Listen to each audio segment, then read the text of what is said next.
Hey everyone, Chuck here again. And in this video, we're going to look at the procurement process.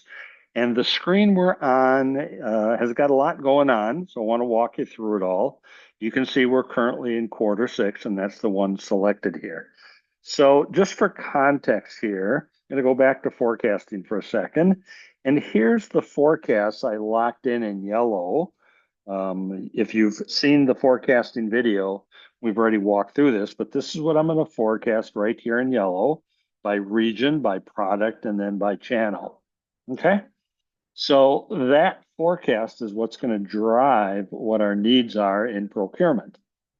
So if we come over here to procurement now, what we've done here is at the bottom is where you're going to make, you're going to enter your decisions. So you can see for the different suppliers, here's what I bought last quarter, and then I would put in yellow, what do I want to do?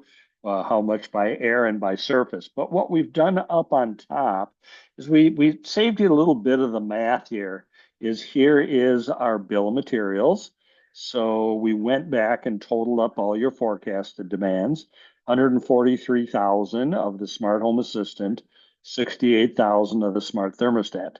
And with 5 kilograms of plastic per product, then you take 143,000 times 5 plus 68,000 multiplied by 5 kilograms per unit. And that total becomes 1,055,000 kilograms in plastics. Plus, we do the same for casings. And then for audio, motherboards, and control interfaces, we do the math for you. So we just wanted to save you the step and give you the, kind of the perfect number here. What you have to do is to go in by each distribution center. Now you'll see right here, we're on distribution center 1, North America. This is the total forecasted demand of 211,000, which is the sum of the 68,000 plus the 143. You have to determine how much plastics you want to buy, how much casings you want to buy.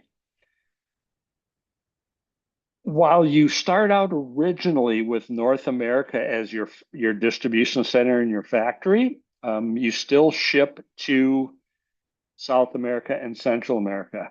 But you will have at some point in the simulation the ability to set up distribution centers in region B and region C. So that means then you might want to buy materials and ship them also to distribution center 2 and 3 for a couple reasons. Number one, if you go back to your manual, you'll see there's defects, there's replacement parts, there's warranty parts. So you may want to buy and ship some of these elements to the different distribution centers.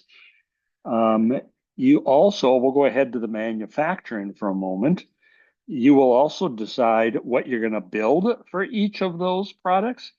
And you'll notice there's a production quantity, unexpected demand, surge demand, but also on the right, we're going to be tackling postponement.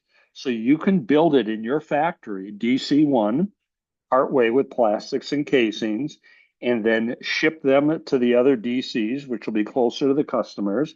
And then you'll postpone until the end the final production. So we're going to be doing postponement.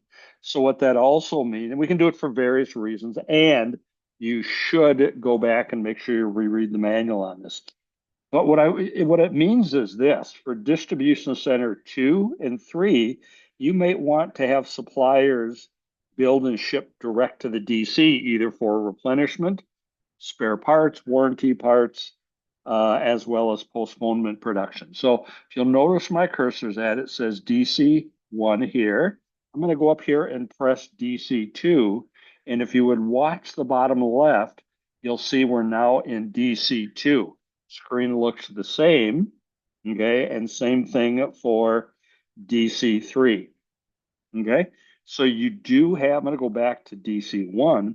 While we do all the math, you have to give some thought to what's going to go on at each place and whether or not you have a distribution center, and figure out how much plastics you want, how much casings you want, which suppliers you're going to work with. So go back and look at that section too and read, because it's got the costs and it's got the delivery on times and the pluses and minuses and everything, and you can do the math. And again, In white is what we did previous round.